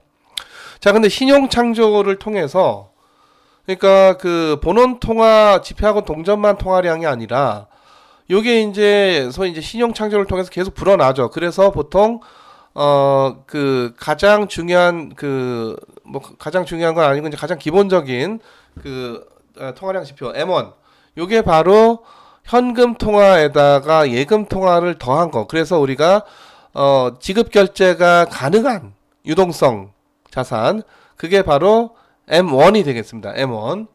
근데 그 이거보다 이게 훨씬 많아요. 이것도 이제 여러분들이 아마 M1이 어느 정도 되는지 또 요 이제 더 확대된 M2가 어느 정도 되는지 한번 찾아보시면 좋겠는데 지금 우리나라 GDP가 한 2천조 원 정도 되고 이 본원 통화는 뭐 1,000조 원에 크게 못 미치고 M1은 1,000조 원은 넘을 겁니다. 한번 정확히 여러분들이 찾아보시기 바라고. 자, 화폐 발행량은 그 발행되는 화폐는 보다 유통되는 통화량, 보통 이제 통화량은 이제 M1을 얘기할 수도 있고 M2를 얘기할 수도 있고 뭐 다른 통화량 지표를 얘기할 수도 있겠는데 일단 기본적으로 우리가 지급 결제가 가능한 통화하면 이제 M1이기 때문에 M1만 봐도 이 베이스머니 본원 통화보다는 훨씬 더 많고요. 여기 이제 소위 신용 창조를 통해서 커지게 되는 것이죠. 자, 일단 그 은행은 그 예금 보통 우리가 요거 이제 수신이라고 하는데 수신기관이죠. 자, 그 예금을 받을 수 있는 독점적인 그 권한을 지닌 그런 그 특수한 금융기관 그게 바로 은행이죠. 그래서 은행은 자본 조달 그 자본 구조를 보면은 은행도 주식회사니까 자기 자본이 이거 이제 주식 발행했을 거고 그리고 여기가 이제 부채 자본인데 부채 자본의 한 반 정도 이상이 예금입니다. 다시 말해서 예금이 은행 자본의 핵심이죠. 이게 자 그거 외에도 은행이 자기네 신용으로 CP를 발행하기도 하고 CD를 발행하기도 하고 또는 그 사채 회사채 이걸 보통 이제 은행채라고 하는데 금융채 또는 은행채라고 하는데 이런 것들 발행해서 또 자금 조달을 하기도 합니다. 하지만 예금이 가장 핵심적인 그 부채 조달의 수단이 되는 거고 자 근데 이제 은행은 그 예금을 받아서 그러니까 과거에 아주 초기의 은행은 예를 들어 예금이 들어오면은 예금을 그냥 자기네 캐시로 그대로 보관을 한 거예요.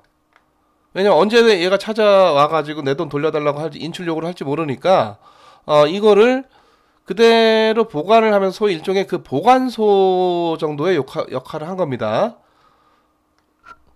100% 다 보관한 거죠. 근데 좀 하다 보니까 이거를 모든 사람들이 한꺼번에 몰려와서 예금자들이 한꺼번에 몰려와서 상환 요구를 할 리가 없어요. 많아야 하루에 대략 평균적으로 전체 그 예금 받은 거 중에서 금액으로 치면은 한 10% 정도만 인출 요구를 하지. 한꺼번에 모든 예금자들이 한 방에 찾아와 가지고 이게 이제 뱅크런인데 그 뱅크런 상황이 안 일어난단 말이에요. 잘. 물론 이제 이게 일어나면 완전히 이제 은행 시스템이 망하는 건데. 자, 그래서 은행이 생각을 해보니까 이걸 가만히 들고 있을 이유가 없어. 이걸 지금 그 항상 한꺼번에 다 찾으러 오는 게 아니니까. 그래서 일부 인출 요구만 대비를 하고 나머지를 자산 운용을 하자. 그런 생각을 한 거죠. 그래서 뭐 돈 빌려주고 뭐 조금 뭐 약간의 부동산 살 수도 있고 뭐 주식 투자 채권 투자 약간 할 수도 있고 주로 이제 빌려주는 걸 했던 거죠. 남에게. 자, 그래서 이걸 갖고 그 빌려줘서 우리가 보관료도 받지만은 결국 이것까지 수익을 내자. 그래서 은행 최초에는 예금자와 또 국가와 은행 간에 굉장히 대립이 심했습니다. 그러니까 국가는 은행은 돈을 보관만 해야지 왜 이걸 갖고 네 돈도 아닌데 이 돈 갖고 남에게 빌려줘서 네가 수익을 내느냐. 이래서 그 미국 정부하고 은행하고 엄청나게 싸웠어요.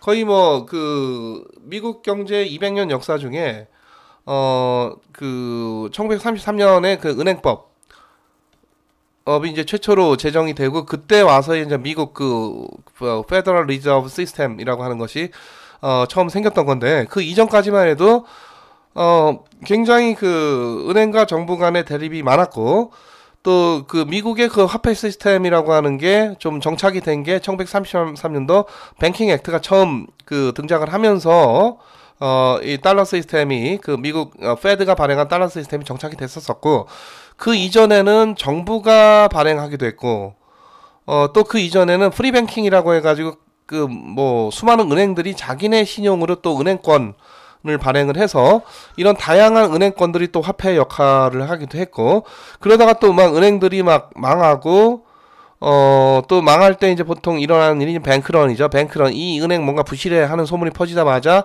은행 하나가 뱅크런 때문에 망하고, 이 은행이 망하다 보니까 이거랑 거래를 많이 하는 다른 은행도 망하고, 그래서 막 그 종종 은행도 망하고 은행 시스템이 금융 시스템이 붕괴가 되고 뭐 이런 역사가 있었단 말이에요. 그래서 1930년도 33년도에 드디어 제대로 된 이제 뱅킹 액트가 처음 그 시행이 됐던 것이고, 그래서 여기서 이제 하고자 하는 얘기는 결국은 은행이 처음에는 100% 보관을 했지만은 일부 지준 소위 이제 지급 준비만 남기고 나머지는 이제 운용을 한다. 처음에는 이걸 갖고 굉장히 많은 대립이 있었지만은 결국은 이렇게 정착이 된 겁니다. 그래서 1933년도에 와서 미국의 은행 시스템이 정착이 됐는데, 결국 이제 그때도 은행이 지준만 남기고 일부 지준만 남기고 나머지는 다 자산 운용할 수 있도록 그렇게 이제 그 허용이 된 거고, 그래서 현대적인 경제학 교과서나 그 화폐금융 교과서를 보면은 부분 지급 준비 제도가 어떤 진리인 것처럼 그렇게 얘기를 하고 있지만은, 이 제도가 정착되기 전에는 이 제도에 대한 굉장히 많은 의문, 또 이와 관련된 여러 가지 대립과 갈등 또는 싸움 뭐 이런 것들이 굉장히 많이 있었던 거죠. 하지만 지금에 와서는 일부를 지준으로 남기고 나머지를 자산 운용한다. 이게 바로 은행이 하는 일종의 중요한 업무고 또 고유 업무가 되겠죠. 그래서 은행은 수신도 하고 여신도 하는 그런 기관이다로 이제 정착이 됐었던 것이고요. 이게 바로 이제 부분 지급 준비 제도가 되겠습니다. 자, 그래서 은행은 이제 자산 운용을 하는데, 물론 이제 그 거의 대부분 남 돈 빌려준 론, 대출, 기업에 빌려줄 수도 있고 개인에 빌려줄 수도 있고 담보 잡고 할 수도 있고 보증 잡고 할 수도 있고 그냥 신용으로 빌려줄 수도 있고 등등 뭐 여러 가지 형태의 그런 그 이 대출이 있을 수가 있겠는데, 뭐 100% 대출을 하는 건 아니고요. 그거 외에도 다른 그 보통 우리가 삼성 어떤 중소기업이 있는데 삼성전자한테 물품을 납품을 하면, 요즘 이제 삼성그룹 같은 경우에 최대한 빨리 캐시를 주겠다고 하지만, 예를 들어 삼성전자 어음을 줬다. 그러면은 보통 이제 삼성전자는 신용이 좋은 회사니까 중소기업이 납품을 하고 어음 받는 것도 괜찮습니다. 물론 이제 그 현금화 하는 데까지는 어음의 만기가 있기 때문에 좀 시간이 걸리겠지만, 그래서 어음을 들고 있다가 자기가 만기까지 되기 전에 갑작스럽게 급전이 필요하게 됐다 그러면은 이 어음을 삼성전자에 들고 가서, 자, 네가 그 2개월 전에 3개월 만기로 어음을 끌어줬는데 지금 2개월밖에 안 됐지만은 1개월 남았지만 지금 줄 수 없겠니라고 굳이 삼성전자 가서 주접을 떨 필요가 없어요. 어떻게 하면 돼?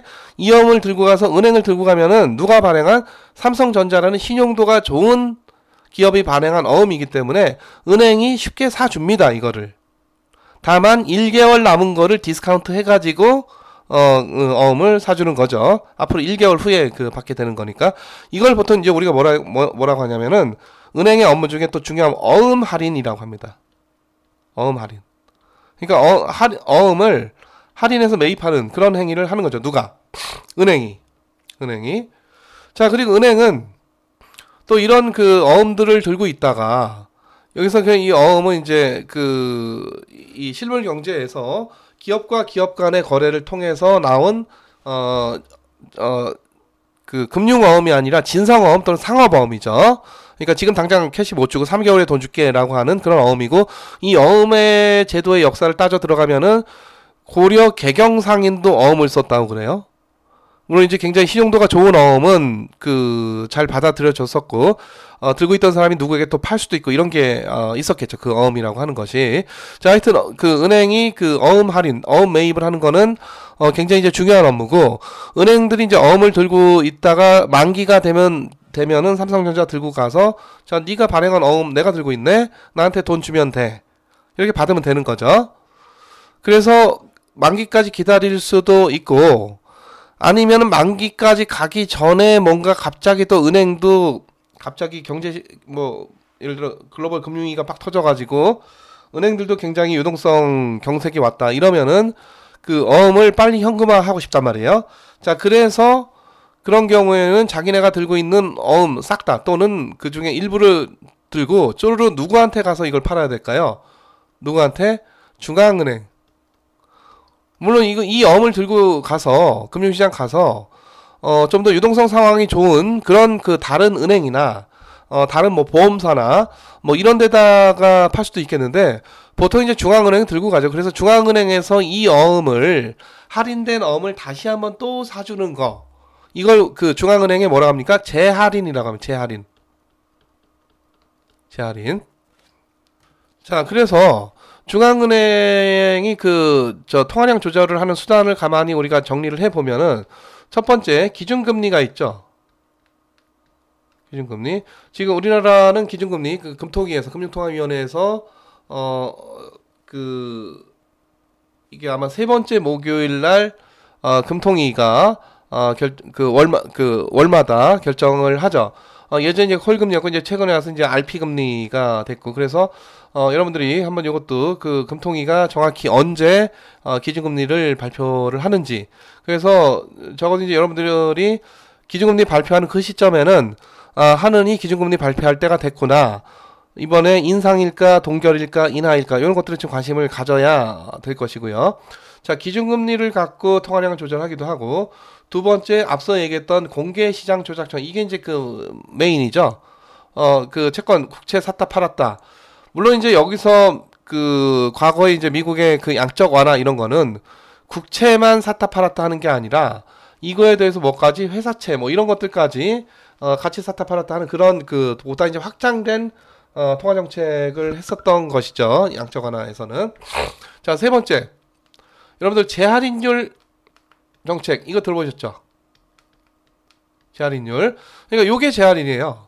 은행이 들고 있는 어음을 다시 한번 중앙은행이 다시 사주는 거고 은행이 할인해서 매입했고 중앙은행이 다시 또 재할인해서 매입한다 이런 얘기고 재할인율을 높인다 낮춘다 이런 얘기가 있는데 재할인율을 인하를 하게 되면은 기준금리 인하를 하는 것이 그 우리 통화량을 크게 확대하겠다 이런 거고 재할인율도 인하를 하게 되면은 은행이 갖고 있는 어음을 어떻게 싸게 아니라 비싸게 상대적으로 비싸게 사주겠다는 거죠.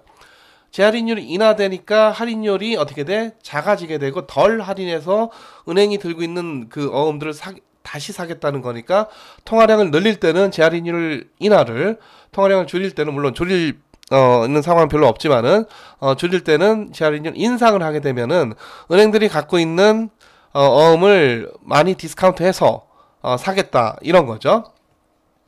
자, 그래서 자, 은행의 어음 얘기하다가 이제 재할인율 정책까지 가게 됐는데 자, 은행은 물론 이제 거의 대출이지만 그거 외에도 이런 그 어음 매입이라든가 어음 할인이라든가 또는 증권시장 들어가서 주식 샀다 팔았다 일부 좀 하고요. 채권도 좀 샀다 팔았다 하고 그 국채, 회사채 뭐 이런 것들 많이 또 샀다 팔았다 합니다.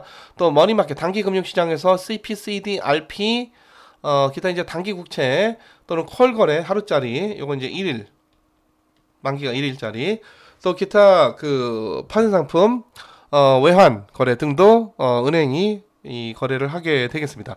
그래서 은행은 이제 단순히 예금 받아서 수신해서 여신해주는 아주 단순한 업무만 한다라고 이제 좀 그 잘못 생각되는 경우가 많이 있는데 물론 이제 그 가장 메이저로 하는 거는 예금 받아서 대출하죠. 수신 받아서 여신하는데 자본 조달도 예금만 있는 게 아니라 앞서 얘기했듯이 주식 발행도 하고 CP 발행도 하고 CD 발행도 하고 은행채 발행도 하고 자 자산 운용에 있어서도 대출만 갖고 하는 게 아니라 어음 매입도 하고 주식 투자도 하고 채권 투자 많지는 않습니다. 기타 머니마켓에서 여러 가지 짧은 만기로 그 돈을 짧은 만기로 그 조달한 여러 가지 CP, CD, RP, 콜 등등의 거래를 하기도 합니다. 자, 통화 승수는 여러분들 교과서를 보면은 결국 이제 은행을 통해서 은행이 이제 대출을 한다는 거는 은행이 자기네 갖고 있는 현금을 빌려주면은 현금이 이제 누군가 사라지고 자기 이제 대출 채권을 갖게 되는 거죠. 그러니까 1억 원을 빌려주게 되면은 그 은행에 1억 원은 사라지고 얼마 1억 원어치의 뭐가 채권이 생겨나게 되는 거예요. 근데 이렇게 나간 1억 원도 다시 또 어떤 은행에 어디로 예금으로 들어갈 거잖아요. 그렇죠? 그럼 여기에 이제 1억 원이 들어가고 1억 원 중에서 일부 또 지급준비금 남기게 되고 나머지를 또 결국은 다 어떻게 될 거니까 또 대출로 다 방출이 될 거니까 결국은 이렇게 나간 또 그 대출도 또 이 은행이든 다른 은행이 또 다른 은행이든지 간에 또 예금으로 또 들어갈 거고 그거에 또 일부만 남겨 또 대출되고 이게 이제 무한히 반복이 되면은 결국은 처음에 베이스 머니 버는 통화는 얼마 안 되는데 이게 결국은 이제 통화량으로 불어나게 되고 요게 바로 신용창조란 말이죠. 신용창조. 자, 그래서 신용창조를 여러분들 이렇게 생각해 보면 좀 쉽게 이해가 될 텐데 자, 이게 그 제가 수업 처음 할 때 잠깐 들었던 얘기인데 자, A가 100원의 화폐를 들고 있는데 이걸 B한테 빌려줘요. 그러면은 B는 100원은 B한테 갖고 A는 100원에 대한 채권이 있습니다. 자, 그 B한테 이제 100원이 있는 거고 자, B는 또 다시 또 C한테 100만 원을 빌려줘. 그럼 그 B는 또 C에 대한 100원의 채권이 있는 거고 100원은 누구한테 있고 또 C한테 있게 되는 거죠. 자, 화폐는 100원밖에 없는데 100원밖에 없는데 결국 이제 화폐하고 유사한 여러 금융자산들이 그러니까 지금 요청하면 화폐로 이게 인출이 되고 요청하면 화폐로 다 상환받을 수 있는 거니까 화폐랑 유사한 금융자산들이 무려 얼마로 300원은 늘어났단 말이죠. 이거는 그냥 가만히 있고 뭐만 할수록 금융거래만 늘어나면 그냥 불어나는 거예요. 신용창조란 말이죠. 신용창조가 우리가 좀 이제 교과서 얘기할 때는 어렵게 대출 들어갔다 예금 들어갔다 대출로 나갔다 예금으로 들어갔다 이게 무한 반복되다 보면 생긴다 그건데 꼭 그것까지 아니어도 우리가 이렇게 단순한 사례에서도 그 화폐량은 100원밖에 안 되지만 화폐하고 유사한 그러니까 이 화폐에 대한 청구권이 있는 이 채권까지 다 합치면은 유동성 있는 이런 거가 다 합치면은 그런 그 금융자산 또는 유동성 자산은 무려 얼마? 300원 3배로 늘어났다 이거죠. 자, 그래서 우리가 그 베이스 머니 본원 통화가 몇 배로 불어나서 뭐가 된다? 요게 바로 통화량 뭐 M1이 된다 이런 거죠. 자, 그래서 이걸 뭐라고 하냐? 이걸 바로 우리가 뭐라고 한다? 통화 승수라고 합니다. 그래서 통화 승수는 베이스 머니분의 M1 이게 이제 M1의 통화 승수고 베이스 머니분의 M2 요게 이제 M2의 통화 승수고 뭐 이렇게 볼 수가 있겠죠. 자, 요거 이제 통화 승수고 이 머니 멀티플라이어고요. 여러분 이제 그 머니 벨로서티라고 하는 여러분들 아마 거시경제학 공부하다 보면은 MV equal PY 이거 보셨을 텐데 요게 이제 명목 GDP죠. 명목 GDP. 요게 이제 통화량이고 그러니까 통화량이 예를 들어 100조 원 있는데 이 국가가 예를 들어 300조 원의 GDP가 한 해 동안 창출이 됐다면 이 통화가 몇 번 돌았다? 3번 돌았다 이거예요. 이게 이제 바로 뭐다? 통화 유통 속도. 요걸 보통 우리가 velocity라고 합니다. velocity. 자, 요것도 이 통화 승수하고 조금 비슷한 개념이기 때문에 여러분들이 헷갈리지 않도록 주의를 해야 되겠습니다. 자, 이 파이낸스 금융 분야에서 가장 중요한 금융 자산이 뭐냐 그러면은 어떤 사람들은 주식이다 채권이다 또 어떤 사람들은 뭐 파생 상품이다 뭐 등등 그 잘못된 답변들을 하는데 이 금융 분야에서 그 가장 중요한 금융 자산은 주식도 아니고 채권도 아니고 파생 상품도 아니고 화폐입니다.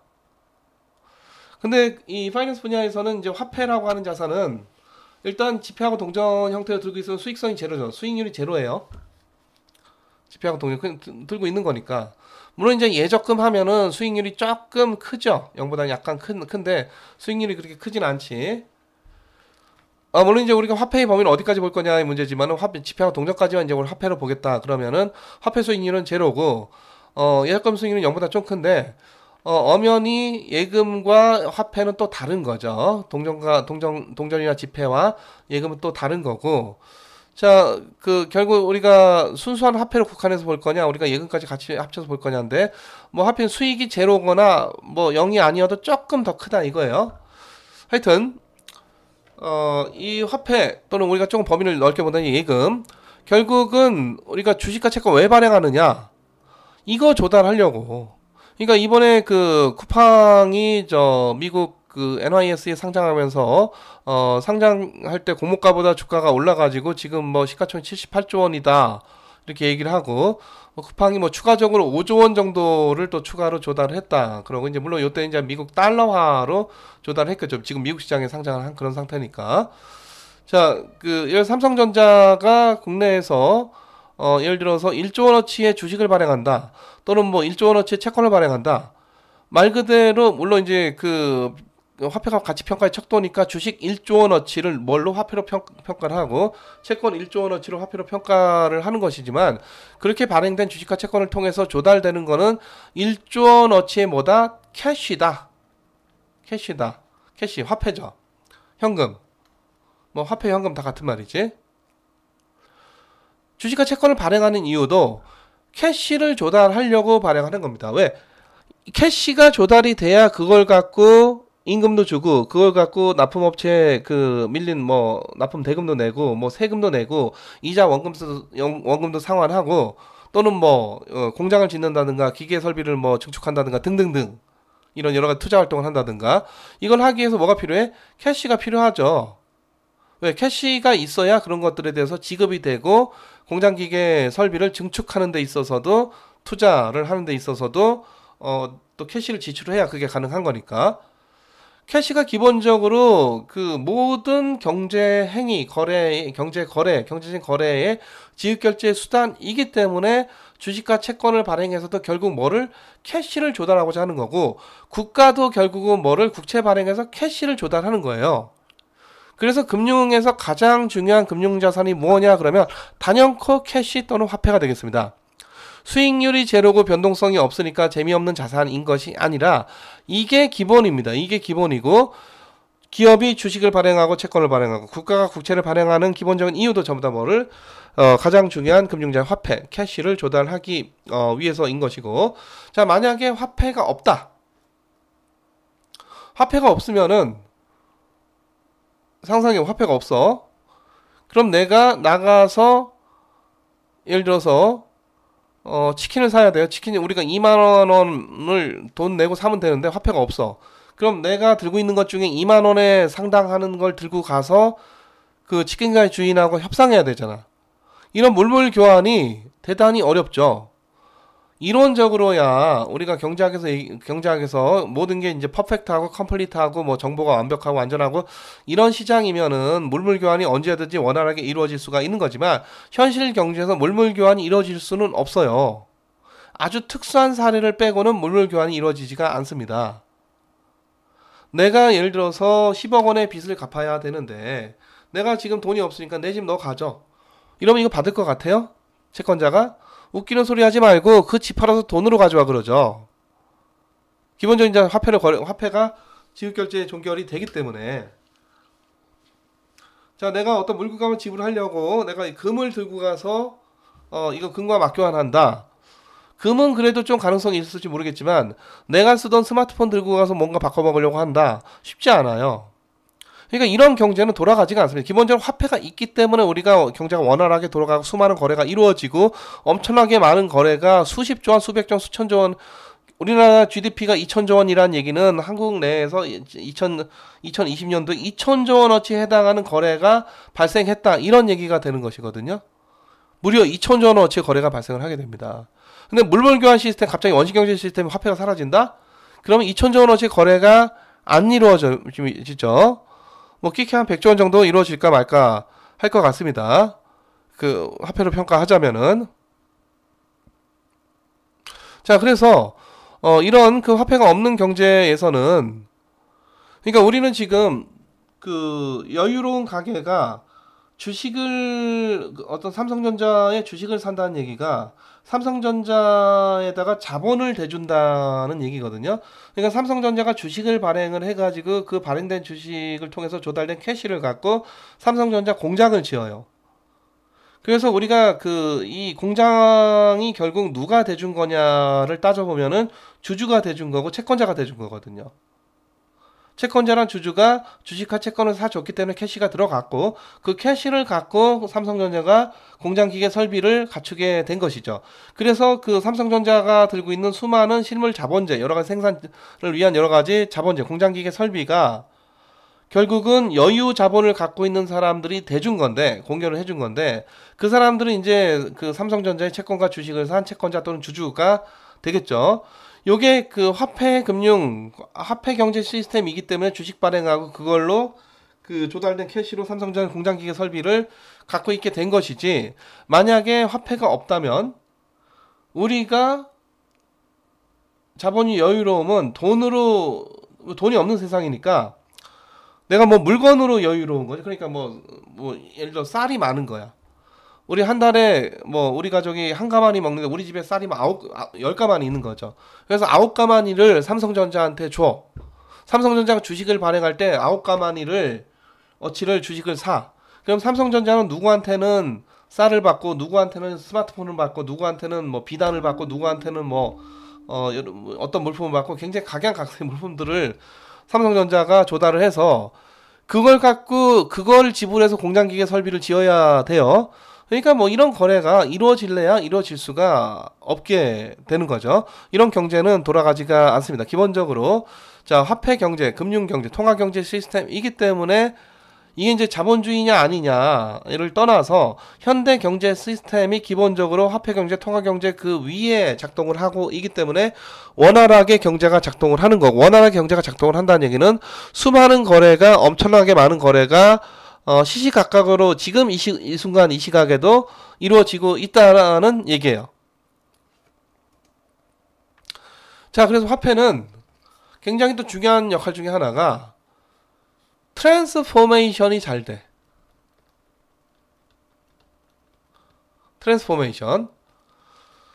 그러니까 기업이 예를 들어서 주식 발행하고 자기 자본 부채인데 주식을 발행하고 채권을 발행합니다. 채권을 발행하는데 요건 이제 뭐 그 일종의 어떤 금융 계약서 또는 금융 증서고, 여기에 뭐가 조달되냐면 앞서 당연히 이제 당연히 뭐가 캐시가 조달이 되는데, 캐시가 조달이 되고 이 캐시를 기업이 처음에는 그냥 들고 있겠지만은 캐시만 들고 있어서는 기업이 수익이 날 리가 없으니까 이 캐시를 갖고 여러 가지 공장기계 설비를 잘 구축을 하는 거죠. 자기네가. 그래서 이걸 갖고 좋은 물건을 잘 만들어내서 비싼 값에 잘 팔면은 이 기업이 제대로 돌아가고, 그래야 또 채권자도 이자하고 원금을 받고 주주도 배당도 받고 주가도 오르게 되고 그렇게 되는 건데, 이게 다 캐시가 있기 때문에 이게 다 가능한 거지. 만약에 캐시가 없는 세상이면 자, 주식과 채권 발행할 수도 있는데 주주가 캐시를 주는 게 아니라 쌀을 줘요. 누구는 쌀을 주고 누구는 옷을 줘. 누구는 스마트폰을 줘. 누구는 PC를 줘. 자, 채권자 누구는 채권을 사는 거에 대해서 돈을 지불해야 되는데 돈이 없는 세상이니까 뭐 자동차를 줘. 뭐 막 이래요. 그럼 이 삼성전자는 이런 여러 가지 물품들을 다 모아서 다 경제적 가치가 있긴 하지. 캐시는 아니지만 이걸 갖고 이거를 또 팔아서 사들여가지고 공장기계 설비를 이걸 자기네가 사들여야 되는 건데, 또는 뭐 신축을 하든가, 이게 되냔 말이죠. 이게 뭐만 가능해? 캐시만 가능해. 캐시만 이리 갔다 저리 갔다. 그러니까 캐시를 통해서 A란 자산하고 B란 자산이 맞교환되기는 굉장히 어렵지만, 그러니까 A란 자산과 B란 자산이 맞교환돼서 A가 B가 되고 B가 A가 되는 건 굉장히 어렵겠지만은, A가 캐시랑 교환이 되고 B가 캐시랑 교환이 되면서 이 둘 간의 교환권, 다시 말해서 A를 B로, B를 A로 쉽게 자본재 형태의 유연한 트랜스폼이 가능하다 라는 얘기고요. 자, 그래서 이 자본 수요자와, 이건 이제 주로 기업이죠. 자본 공급자, 이건 주로 이제 가게인데, 연결을 용이하게 하고 그 거래가 원활하게 된다는 캐시가 있기 때문에, 그리고 또 뭐 기본적으로 가치 척도가 되고 뭐 모든 교환 및 지불의 지급 결제의 수단이 된다, 이런 얘기죠. 자, 그래서 화폐 그 정도는 굉장히 중요하다는 얘기인데, 자, 또 하나는 요게 무슨 가치 척도 하나만 있으면 된다는 얘기, 무슨 얘기냐면은, 예를 들어 한번 여러분들이 화폐가 없는 경제에서 재화가 1번 재화가 있고 2번 재화가 있고 엄청나게 많은 이제 n이겠지만, 큰 n이겠지만 n개의 재화가 있다고 해보세요. 그러면은 I라는 재화와 J라는 재화 간에 뭐가 있어야 돼? 교환 비율. 그게 이제 가격이죠. 교환 비율. 그러니까 가격이 몇 개가 있어야 되냐면은 n개에서 2개 뽑는 조합의 수만큼의 엄청나게 많은 수의 가격이 있어야 됩니다. 자, 근데 그 중에 하나가 화폐이기 때문에 첫 번째 자산도 화폐하고 교환 비율, 두 번째 자산도 화폐와 교환 비율, 또 세 번째 자산 화폐와 교환 비율, 다시 화폐로 평가된 화폐를 뭘로 한 아까 얘기했듯이 유머레어 가치 평가의 척도 수단으로 한 그 가격만 있으면 되니까 NC2개의 엄청나게 많은 가격이 형성돼야 되는 굉장히 복잡한 경제에서 N-1개의 가격만 있으면 됩니다. 화폐가 있기 때문에 가치 척도가 하나만 있으면 되는 거죠. 하나가 있기 때문에 복잡하게 엄청나게 많은 수의 가격 교환 비율이 있을 필요가 없고, 그렇다면 IJ하고의 가격 교환 비율이라고 하는 거는 예를 들어 I라는 재화의 가격이 개당 1,000원이고 J라는 재화의 가격이 개당 500원이면은 I란 재화랑 J란 재화는 결국 이거 하나 대 몇 개? 2개로 교환된다. 이게 그냥 나오는 거죠. 이론적으로. 그러니까 화폐하고의 교환 비율이 있으니까 각 재화 간에 물물 교환하지 않지만은 그 재화 간의 교환 비율이라고 하는 것도 자연스럽게 나올 수밖에 없다라는 거고. 자, 그런 중요한 역할을 하던 이제 그 화폐가 이제 과거에는 그런 중요한 역할을 하던 화폐가 과거에 이제 금화, 금의 형태로 실물적인 가치가 있게끔 해서 이제 그게 유통됐는데, 그래서 이제 그 전에는 그 금 자체가 물물 교환도 하다 보니까 금을 일종의 화폐처럼 쓰는 게 좀 좋은 것 같아서 금 자체가 뭐 화폐 역할도 하다가 또 어느 때는 쌀이 화폐 역할도 하다가, 그러니까 화폐란 무엇인가 들여다보면 참 신기하고 재밌는 일이죠. 과거 우리 그 경제 역사까지 들여다보면은 뭐 한때는 조개 껍데기가 또 그런 그 화폐 역할을 하다가 그러다 아예 이제 그 금으로 화폐를 만든 거고 은으로 화폐를 만든 거고, 그 이후에는 금 보관하면서 금퇴한되는 그 금본위제를 뭐 좀 그 했던 거고, 지금에 와서는 이제 기존에 금화도 해보니까 여러 가지 문제점이 발생을 하고, 금환도 해보니까 여러 가지 또 문제점이 발생하고, 뭐 금퇴한 금환 다 마찬가지입니다. 그리고 이제 여러 가지 문제점 중에 또 중요한 문제가 뭐냐면은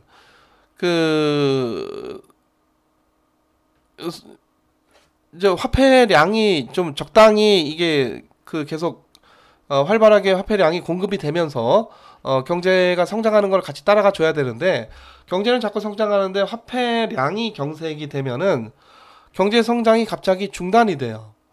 그래서 종종 그러니까 이제 자본주의 역사가 깊었던 미국은 20세기 이전에 물론 이제 미국 2008년도 금융위기 미국발이고, 그리고 이제 1997년도 한국의 외환위기 포함한 그 당시 이제 아시아 경제 위기도 하나의 어떤 그 금융 공황이고, 또 1930년대에 있었던 2차 대전 일어나기 전에 있었던 것도 이제 대공황도 이제 결국 이제 금융 쪽에서 빨리 그 포착을 해서 시작이 되고 주가가 폭락하기 시작하면서 시작이 됐던 것이죠. 그러다가 그게 결국은 그 전 세계에 어떤 전쟁까지 일으키는 그런 요인이 됐었던 거고요. 그래서 우리가 이제 보통 공황 하면은 그런 공황 정도를 많이 알고 있는데, 미국이 이제 자본주의 깊은 역사 속에서 20세기 이전에 굉장히 크고 작은 공황들이 많이 있었었고, 많은 경우에 화폐량이 부족해서 이게 거래가 잘 안 되는 바람에 그 경제 시스템이 망가지게 되는 이런 일이 이제 종종 있었었어요. 그래서 뭐 여러 가지 뭐 이런 제도도 해보고 저런 제도도 해보고, 영국도 이제 금화도 해보고 은화도 해보고 뭐 등등 여러 가지 해봤는데, 예를 들어 이제 금화 제도 같은 경우에는 문제가 이거죠. 악화가 양화를 구축한다. 이게 금화 제도에서 나온 건데, 금화를 발행하게 되면은 우리가 지금 500원짜리 동전을 보면은 새로 발행된 500원하고 3년 전에 발행된 500원을 비교해보면 똑같지가 않아요. 3년 전에 발행된 거는 달았고 지금 있는 신핑 500원은 아주 깔끔하고 반짝반짝거리고, 그렇다고 해서 지금 발행된 500원은 500원이고 3년 전에 발행된 500원은 499원으로 가치평가 이러진 않죠. 그냥 다 500원이에요. 이게 기본적으로 그 실물적인 가치가 없거나 미미하기 때문에 500원이 유지가 되는 겁니다. 만약 이게 금이면은 지금 발행된 금 500원, 금화 500원하고 10년 전에 발행된 금화 500원을 비교를 해보면은 많이 달았어요. 달았으니까 이게 가치가 같을 리가 없단 말이에요. 지금 발행되는 500원은 500원의 가치가 있지만 10년 전에 발행된 금화입니다. 금화 500원은 500원에 뭡니다. 예를 들어 450원이다. 그럼 우리가 거래를 할 때 500원 지금 싱핑 500원을 들고 나가서 거래를 하겠습니까? 달고 다른 500원을 들고 나가서 거래를 하겠습니까? 최대한 달고 다른 거를 들고 나가서 거래를 하고자 하겠죠. 깔끔하고 달지 않은 500원은 안 쓰고 들고 있으려고 해요. 그래서 점점 악화가 양화를 구축한다 이겁니다. 그래서 화폐량이 줄어요. 계속 새로 발행해봤자 경제 시스템으로 이게 공급이 안 돼. 다들 자기네 싱핑 500원 금화는 다 보유를 한단 말이죠. 자, 지폐도 마찬가지입니다. 자, 지폐도 우리가 지금 발행된 그 가끔가다 이제 중요한 일 있으면은 한국은행이 발행하는 그 신화폐 받으려고 줄 서는 경우 가끔가다 있지만은 우리가 새로 발행된 빳빳한 만원짜리랑 10년 전에 발행돼서 막 꾸깃꾸깃하고 막 찢어질 듯하고 뭐 꼬질꼬질한 그런 만원짜리가 다른 가치를 갖는다고 생각하지는 않죠. 같은 만원의 가치를 갖습니다. 물론 이제 완전히 찢어져가지고 그냥 반쪽만 남았으면 우리가 요걸 이제 그 들고 가서 그 반액으로 바꿔야 되는 것이죠. 자, 어쨌든 우리가 다른 새 지폐랑 다른 지폐를 차별하지 않아요. 이 지폐 자체의 실물적인 가치가 거의 없기 때문에 이게 가능한 것입니다. 만약에 이게 금박지라면 금박지로 10,000원을 발행하는 거였다면 지금 당장 발행된 10,000원하고 금박지에 금이 많이 달아서 10년 전에 발행된 그런 10,000원이 같은 10,000원이 될 리가 없습니다. 그래서 우리가 결국은 시중에 들고 쓰는 거는 새로 발행된 그 금박지 10,000원은 안 쓰려고 할 거고 이미 발행된 많이 달아서 금이 많이 깎여 나간 이런 금박지 10,000원은 쓰려고 할 거고 그래서 역시 또 악화가 양화를 구축을 하게 되는 거고 심지어 어떤 도둑도 있냐면은 새로 발행된 금은 일부러 깎아. 그러니까 너무 깎아서 저쪽이 안 받아들이게 되기 직전까지 깎아요. 그래서 금을 계속 모아. 그래서 그 모은 금을 팔거나 자기가 녹여서 또 팔거나 이걸 할 수가 있단 말이죠. 그래서 이래저래 금화제도, 은화제도가 문제가 많은 거예요. 이게 작동이 안 됩니다. 그래서 금을 금을 그 실물 형태의 금화를 찍지 않고 금을 보관하고 그거에 대한 어떤 증표로서 금증서, 달러. 그러니까 달러 이제 최초의 물론 최초의 달러는 아니고 그 브레튼 우즈 시스템 그 2차 대전 끝나고 그때 달러는 결국 금증서의 역할을 했었던 거죠.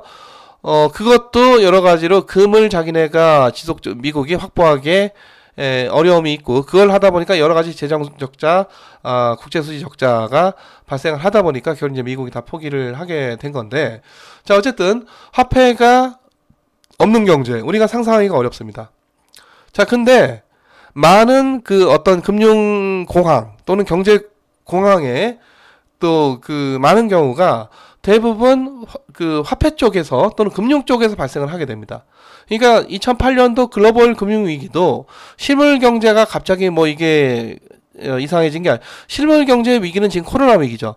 코로나 위기는 실물 경제를 완전히 지금 굉장히 후퇴시키는 그런 어떤 그 경제 위기고 근데 2008년도에 글로벌 경제 위기의 시작을 보면은 그 미국의 그 MBS 증권부터 시작이 됐어요. MBS 우리가 나중에 가서 다시 공부할 건데.